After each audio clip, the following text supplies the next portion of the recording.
How about now, Martha? I can see you. Thumbs up. Yes. All right, awesome. All right, so hey, welcome back. It is another Hot Topic Tuesday, May 16th. So think about this. We're almost, we're 4.5 months through the year already. We're a third of the way through 2023. How's business? Right?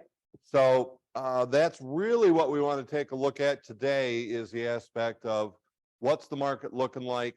And so along with just, I'm going to do this once a month, where's the market, what's going on, maybe some interesting subjects with the market. And today I'm going to start with that.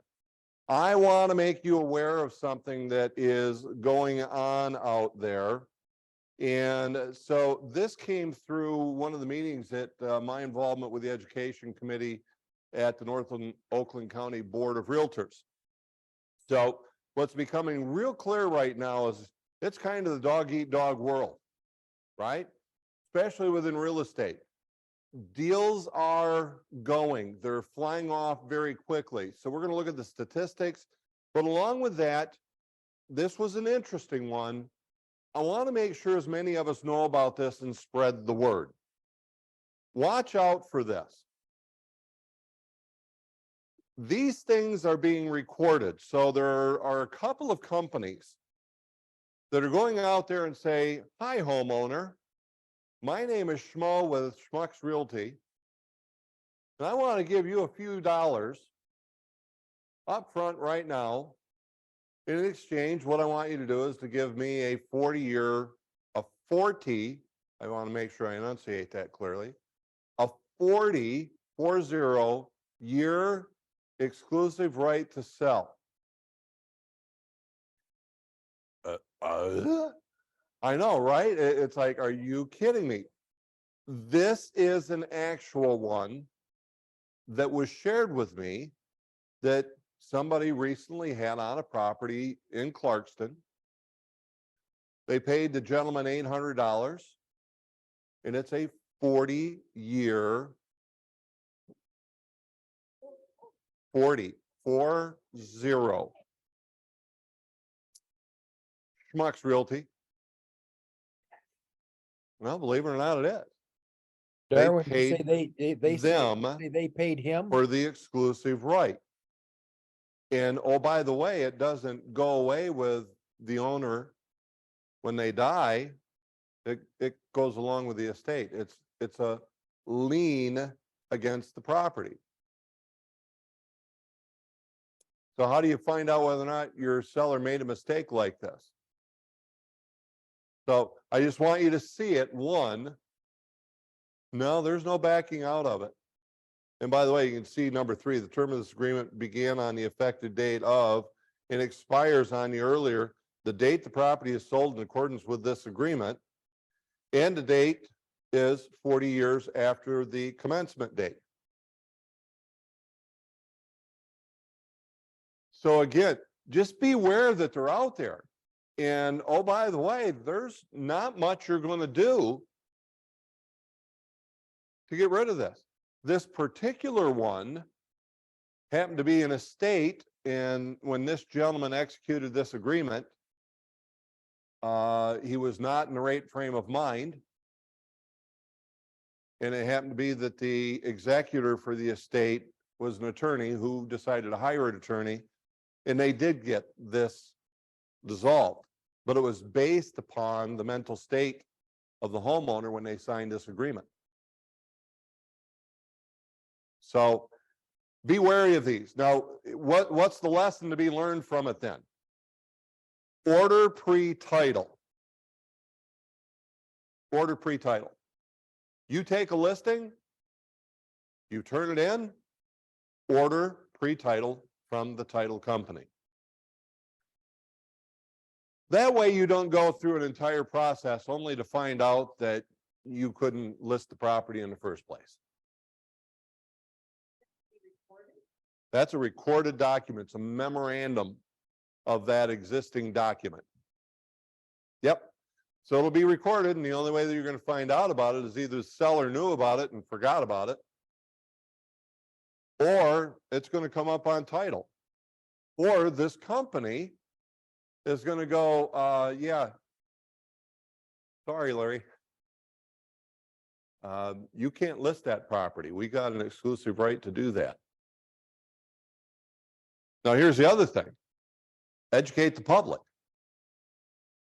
that these things actually exist, so that when they're approached by this, I mean, if somebody wants to give you $800, you're thinking, why not take it? Or whatever the amount is. They give you $800 for absolutely nothing, other than you are literally stuck with that broker to list your house whenever you decide to list it in the future.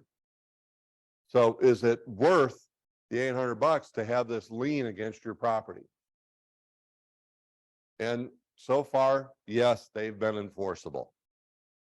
Okay. So I just know that, but educate the public, do some videos. You know, talk to your sphere of influence. You're out there volunteering, share. You get an opportunity to speak in front of a group, share. It's just an interesting thing. It's ridiculously simple, and yet think of what you just ran into and the hassle that goes along with that. So let's see, you know what? Let's do this. Let me switch over and let's take a look at statistics. What's been going on with the actual marketplace itself? So here's one of the things that everybody keeps telling us, right? Is that the market is falling. Or they ask you, wow, so you're in real estate. That's got to be hard right now. Well, if we're not working, it's hard. Okay. But here's what we know. It's hard work. The hard work, talk to people. It's hard right now because as we cover these statistics, it's like, oh, wait a minute, that doesn't quite seem to match what we're running into. So let's see if it does. Let's start with the sales price, the average sales price. Now, this is actually median, and we're looking at the last, well, year over year. And what you're going to see is we're all the way up to 240, which is a 5.3% increase. Now, around 5% is kind of a normal market. 5% is what any homeowner would be excitedly happy with. And here's what everybody's been saying. The market is down. Well, when people hear market is down, what are they hearing? Prices are falling. See, people will hear what they want to hear, and with the media today, that's the type of stuff they're throwing out to us. Well, the market has fallen. The number of sales, you'll see, has fallen. However, what is not going on is the average sale price. So that was the median. Here's the average. It's up 4.6%. But we started out January of last year at 270. We're now up to 287. And by the way, take these notes, because as you're talking with your sphere of influence, you're talking to the people just out there in general, they want to know what you know. When you can state specific numbers, it would make a big difference. So when you can say that, look, right now, the average sale price is up 4.6% year over year. Oh, really? Well, I thought that the market was falling. Well, it has, just not in regards to the average sale price. See, prices are still going up. They're not falling. Yes. These statistics are the entire MLS. So this is everything that goes into the Real Comp MLS. Basically, the lower peninsula of Michigan, 92% of the lower peninsula. Yep. Great question. I'm trying to get rid of something on my end here because it's blocking things. All right, not going to do it. So let's talk about new listings. Because I don't know about you guys, but the market to me doesn't feel like there's a whole lot of listings on the market. Well, just looking at new listings coming onto the market, you can see that it is down 9.5% year over year. When we take a look, let me just switch real quick. I want to see the last 3 years. You can see how many fewer listings really are coming on the market, even going back 3 years. So we were up near 190,000. Here we are about 40,000 homes less, 40,000 homes less. They're not coming on the market. So then we look at, well, how many homes are actually for sale? So again, here's still looking at the 3 years. And yet, interestingly enough, we're up 11% year over year. So we did have an inventory that was up 36,000 3 years ago. But we now have an inventory that's down to 20,000. So anybody talking about, well, the market's going to crash, we're going to see all the prices fall. No, the inventory is so low. The number of people wanting to buy are still up. Law of supply and demand. Even when it did this, it just made it more difficult because we haven't lost that many buyers, but we've lost that much inventory. So there's not homes on the market for buyers to buy. Well, let's look at pending sales. I love to see the line because it just tells you, there's a slope. This is what we're all facing. So look at your income. Is it where you want it to be? Well, there's not as many sales that are actually occurring now. So we go from a high of May 2021, 2 years ago, where there were 148,000, we're now down to that 116,000 2 years later. There's only so many to go around. So statistically, we're going to see agents that are falling out of the business because they can't make it. And we're going to talk about the base. Well, here, let's just face it. What's the primary reason that people aren't going to make it in this business? They don't work. It's not that there's not enough to go around. They just don't work. Matter of fact, they're not sitting here with us learning how to be able to deal with this type of market, to understand it and what we need to do. Well, let's move on. Closed sales. There's that slope still, obviously. Pendings become closings, and that line is following exactly the same to where year over year, we're down 15.5%. Days on the market, this is an interesting one. Still low at 31 days on the market. Now, again, that's a key one to remember. 31 days on market, 6.9%. It's up, believe it or not. So as I was having a brief discussion here prior to getting started, that it just, the numbers don't seem to be matching what we're running into in the market. Because if we put a home on the market, how long does it take to get it sold?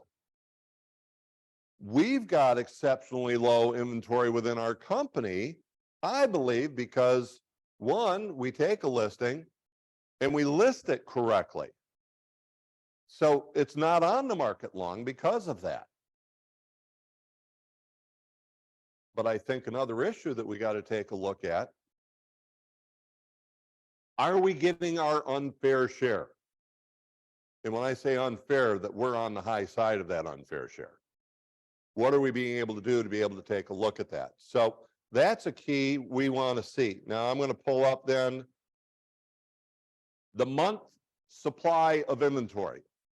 So what this says is right now that the month supply of inventory has gone up. That statistic is up 26.7%.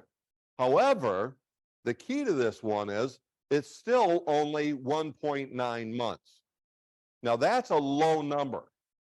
If you've been in the business for a while, that's a low number. But look where it was a year ago. Not even. Well, yeah, it's a year ago. I was looking the wrong date. We are at 1.5, and the reality is, I believe there was at one time we were at 0.9. Now, here's what the month supply of inventory means. Make sure that you can say this, but if we took the rate at which we're selling homes, no other homes coming on the market, we would sell out all inventory in 1.9 months. All of it would be gone if no other home came on the market at the rate we're selling homes. So about the only reason that that number has gone up is due to the number of homes that are actually selling and closing. So that's a key one. Interesting part here. This is the percent of list price. What percent of the list price is it selling for? Now, what I've noticed is it's actually been above 100%. But this particular, well, InfoSparks, their statistics caps it at 100. So it has been at 100 since January of last year, 100 plus. Interesting enough, isn't it? So, by the way, there's still some that sell for less. That's how many are selling for over in what they're selling for. I hate to show it, but just so that you've got it, $168 per square foot is what they're selling for. And there's a whole lot of other stuff here. Guys, just know that this is here. It's a simple one. This is Real Comp that I use. And this is right out of the Real Comp going into the statistical data to be able to find that. You'll find that right here. Stats, showing time market stats. So that's a great way to be able to find these. So now let's go back to my PowerPoint. Let me just check the chat room here. What does MVR stand for?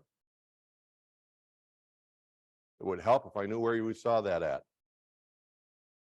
Bill, do you know where that was at? The document that was recorded. That was on that first document. That was the company name. So it wasn't short for anything, but short for that broker name. I shouldn't have told you that because that didn't help me blacking that out at all. Darwin, I have a question on that topic. What if you did list it, didn't realize it, sold it? Would you just give them the commission and then that would be it? Wow. So going back to the 40-year listing and that memorandum being copied, what if we went out, we got it sold, we closed, we got paid, and then the company came after? Well, actually, it would never close as we think about it. So basically, wow, I don't know. So it goes back to that old disclosure. I'm not an attorney. But here's what essentially would happen if we think about it. That homeowner signed that contract with that company. So they owe them everything that they're supposed to receive. So if it said they were supposed to get 6%, that company would go after 6%. And then what would happen with us? What would we do? I don't know. I don't know what we would do because obviously we have a contract which allows us to pursue, and we were in the mode to move forward and being able to accomplish the closing of that property. However, we wouldn't be able to close it without getting rid of that lien against the property.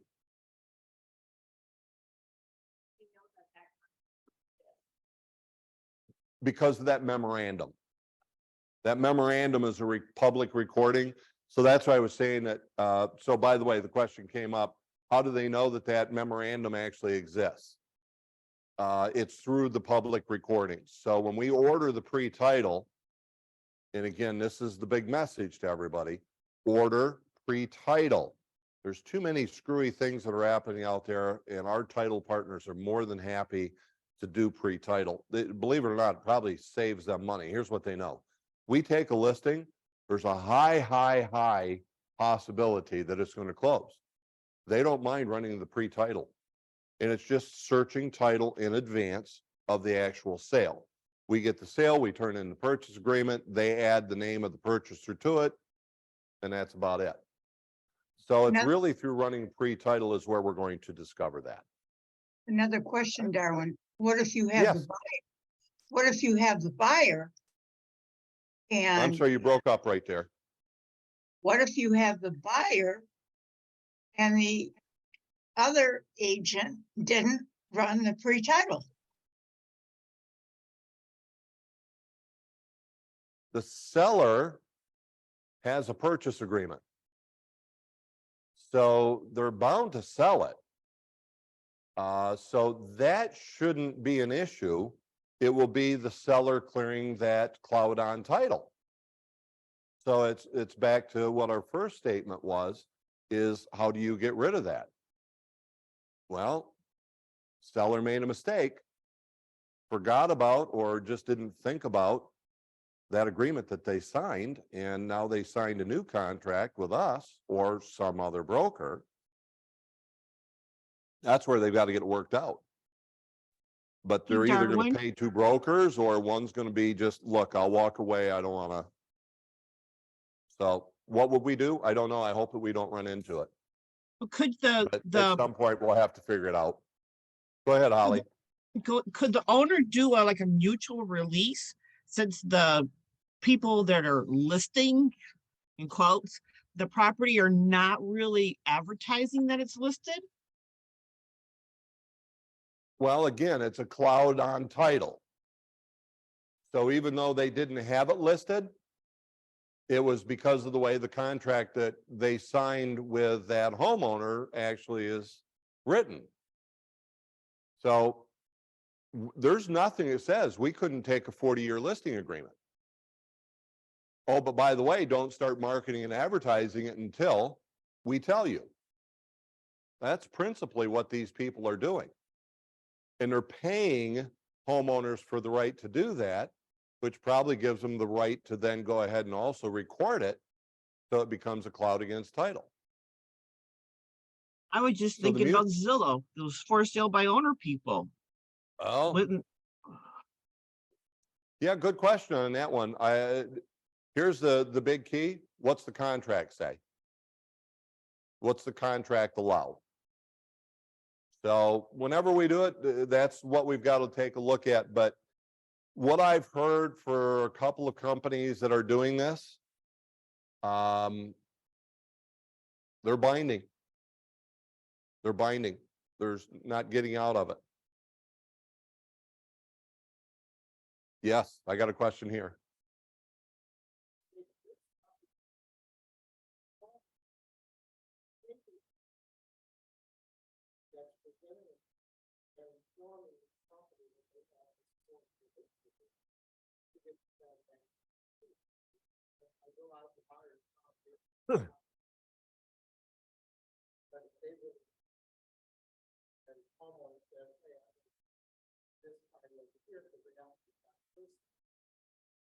Yeah, we're here. We're just, the discussion is what could happen. Here's what I can tell you. In the simple part, the seller signed an agreement with a broker. Then the seller signed another agreement with another broker who actually started promoting, marketing, and received what we're talking about, a cooperative sale. But what they just did is they signed another contract, but that's between a buyer and a seller. That's valid. What we're really talking about is, who is the seller going to have to pay? See, I think this also becomes an ethical issue. If we happen to be the ones stuck in between that memorandum in this buy-sell agreement that we've created, what are we going to do? We haven't had it yet that I've been made aware of. So the only thing I want you to do, know that it's out there, be prepared so that we're not shocked. And what we do is we just go, okay, how do we handle this? Because that's really the question. And that's where it's going to be, well, when Mr. Hendricks and your manager have to get together with you and figure it out. But at this point, again, just want to create that point of awareness. All right. So let me take a quick look. Could be, yeah. Matter of fact, it's one of the things that I'm looking at, Barbara, is one of our deep dives, having one of the 1 hour lunch and learns and do it as an Ask the Attorney. Another one that we're looking at is the Lady Bird deeds. So I've got someone I'm talking to in regards to that, look to be able to get that scheduled. What was the one that we talked about today, Val? Oh yeah, even what's a warrantable condo or a non-warrantable condo? I got to tell you, even after 36 years in the business, I forget about that term and what that means to financing. So that's another thing that we have to be aware of. All right. Well, let's take a look. So we know that's the market. So what do? Well, there's a couple of quotes that I just want to throw out. Maybe I'm going to have to put this on to another one, but I'm going to run through these just really quickly. But we have to think of this from this way. So simple quotes. Don't be busy, be productive. Be specific about your goals and keep them visible. Know why it is that you're doing what you're doing. Amateurs sit and wait for inspiration. The rest of us just get up and go to work. And that was a Stephen King quote. Replace excuses with effort and replace laziness with determination. Because guys, face it, you've got an option every day. So these were quotes that I just saw Mike Ferry had sent out yesterday, and I just copied them straight over. A year from now, you'll wish you had started today. And I got one of my guys here, Jake, talking with him and coaching him this morning in the office. And we're talking about what he's been doing for the last 3 to 4 months. And he's taken one of the things that I'm going to share with you here shortly and been simply talking to a whole lot of people. And he's got probably about a $3 to $5 million in what we'll call really hot leads. And of course, there's the frustration. But guys, this is what we do. We've got to work. And so here's what I want to remind you of. Your first responsibility every day is lead generation. This is going to sound funny, but there's essentially nothing more important than that. Yeah, but I got a closing. It got to be when you're doing lead generation. If you never did lead generation, would you have closings? Lead generation is the key, and it will fix everything. So here, I sat back yesterday and I thought, what can we do? How simple is this? One, just talk to people. Kyle here in the office, he brought this up last week at our team meetings. He just picks up phone, makes sure he talks to 10, 20 people a day. Now, he only did what, 16 million last year? 22 the year before? Slacking off. But that's the simplicity that he operates under. He just talks to people. Send a thank you out. What if we just said every day, I'm going to send a thank you to somebody? It doesn't even need to be somebody you know. How about recording a video, posting it? Could be about this thing we just talked about today. Holding an open house. Where else can you go, sit on your butt, and people are going to come to you and say, hi, I'm thinking of moving. And all you got to do is find the one who's not really working with a real estate agent, because most of them will say they are, but how many of them are really working with an agent? How about knocking on doors? Yes, it works, and it doesn't matter where you do it at. How about when you're just having conversations, we talk real estate? What can we do to bring that subject up? Wear the career apparel. Tell somebody that you're a realtor and stop playing secret agent. Ask for help from your sphere of influence. We should be talking to them 4 times per year. Oh, by the way, how simple is it a reason that you can talk to them? I'm thinking twice a year, pretty much everybody. What's the primary one? Happens every year. A birthday. Instead of typing in happy birthday like everybody else, the 200 that show up on your birthday, What if you were the one that actually picked up the phone and called them? And just said, I see it's your birthday. Sing to them if you can. Sing to them if you can't. Anniversary. Call them on our anniversary. Twice a year. It makes it so simple. All we got to do is talk to them. Volunteer. Find some place that you can volunteer at. How about just sending a text? Not everything has to be a phone call. You see, there is the passive activities that go along with being active. Be actively passive. A text message, unless if it starts the conversation, is an actively passive way of building your business. Send a video message. Newer phones make that very, very easy. So just send a video text. How about this one? This is ridiculously simple because we all are just driving or we're somewhere and something reminds us of someone. What if we just picked up the phone, pulled them up in the contacts, and push dial and said, hey, Makiko, it's Darwin.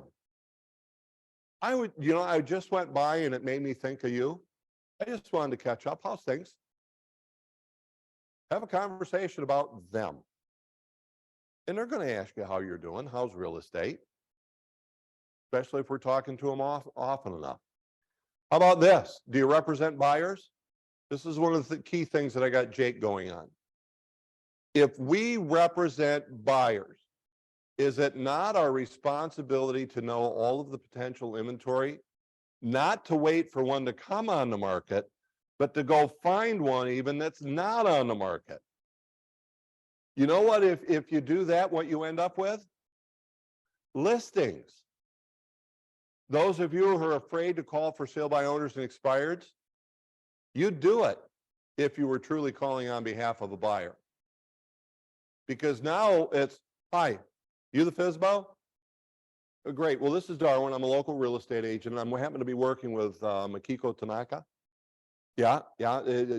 She's the buyer I'm working with right now. She actually identified your home as something that she would be interested in seeing. Couldn't we all make that call? And by the way, yes, I share the buyer's name. And you know why I can? Because I have a signed buyer representation agreement. She's going to see that I get paid. And we all know, well, not all of us know this, don't we? Last week, we were talking with Rick Linnell, and I asked him a very specific question. Is a buyer representation contract even worth the paper that's written on? He says, yes, absolutely. It is one of the things that we will go after all the time. Properly written, properly executed, it's worth the paper it's written on. You want to get more for sale by owners, more expireds to talk to you? Matter of fact, just general contacts. Share the buyer's name. FSBOs, expireds, look for withdrawals. Go knock on their doors. Send them flyers or postcards out. They said they want a particular neighborhood, send it out. I still think of the one agent from Atlanta, Georgia, when I interviewed her one time. She said, I sent one out and it turned into like 5 or 6, 7 transactions for her. But she took a picture. She took a picture of the buyer in front of this. She called it a dilapidated old shack. And it was Cindy Copeland. She's a Southern gal. But it was really fun. She says, I took a picture of them in front of this dilapidated old shack. And I just said, help, get us out of this place.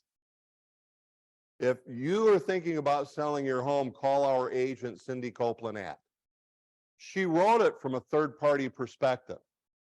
Those were the actual buyers looking for a home in that neighborhood where she sent these flyers out.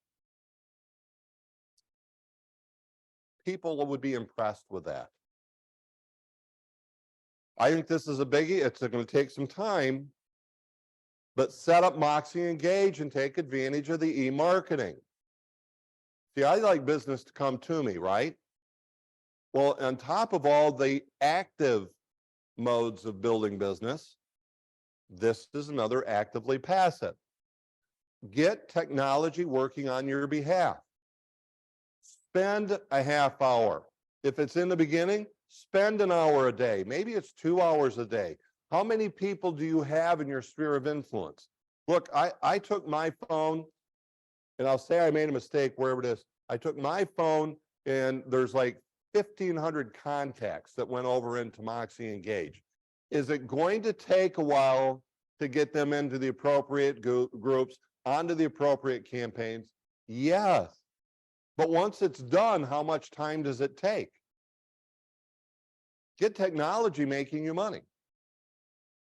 This is just, what's the plan I have to put in place? Use the simple things. There's a holiday campaign in there. I think it's got 20 touch points in it. So 20 times within a year, simply because you took the time to say, hey, let's get Grace on this campaign. And that's all I had to do. Or I had to say, put her in my friends group, put her in this group, so that I could just do one for the group. Or anytime I wanted to do special. Maybe it's, I just wanted to send something to all my friends. I just got to pull up a friend's email and out it goes. How about the neighborhood news? And if you're going, what the heck is the neighborhood news? Then look at Bob DeVore's emails. Get involved. Bob's there for you. We'll help you set everything up. I think it's one of the greatest tools that we got. Even to this, what if every day you took 15 minutes and did one of the Moxie percents and sent it to your sphere of influence? Somebody's been in their house for 4 or 5 years plus. Just send it to them. Hey, here's all the great things I do in selling houses. And oh, by the way, here's the approximate value of your home. Attend networking opportunities, maybe the local chamber is an example. Join a club or an organization. And this was one from last week. Build your online profile. Market the way that you consume. When you go to look for something and you go to look for it online, what are you looking for? Reviews, star ratings, comments. How do they overall appear to be? How knowledgeable are they? How skilled are they? If I did a search for you, what would I find? Would you be the one that I would select over any other agent? What's your online profile look like? And then finally, there's nothing that lead generation can't fix. You're struggling because you don't have enough listings? Talk to more people. You're struggling because deals are falling through? Talk to more people. You're struggling to get offers accepted? Go talk to more people. List goes on and on and on. Lead generation fixes everything. But here's the last part. So this is look in and can you answer the questions at the bottom? Can you answer these questions? How much money do you need to make to be able to realize your dreams? How many sides do you got to close to make that money? Do you know how many interviews you have to go on every week to realize the number of sides you close? What's your sleep number, the number of conversations you need to have? Why I believe it's a great thing to call it a sleep number. It's so that you can sleep at the end of the day, knowing that you've done what's necessary to be able to get the number of interviews, to get the number of closed sides, to make the money, to be able to realize your dreams. Some of us is simply pay the bills. Of course, the last one is simply this. How many minutes every day do you need to spend in lead generation? If you don't have that, there is a tool you can talk with your manager regarding it. It's called the Goal Projector. They can take you to that. It's either in 21 Online or in My CB Desk. Either one of those two is going to get you where you need to be. And you can have those numbers based upon your plan. So guys, I believe that is all I've got for you today. I did end up going over a little bit. I apologize for that, but I thought it was an important time that we looked at how simple it would be for us to just go out, look for lead generation. No topic yet for next week. I am still considering and trying to figure out who I could get available to us. but you've got a couple of topics that we're looking for. If you've got ideas, send them my way. And if you know people, send them my way with the contact information. So that wraps up. It's another Hot Topic Tuesday. See you next week.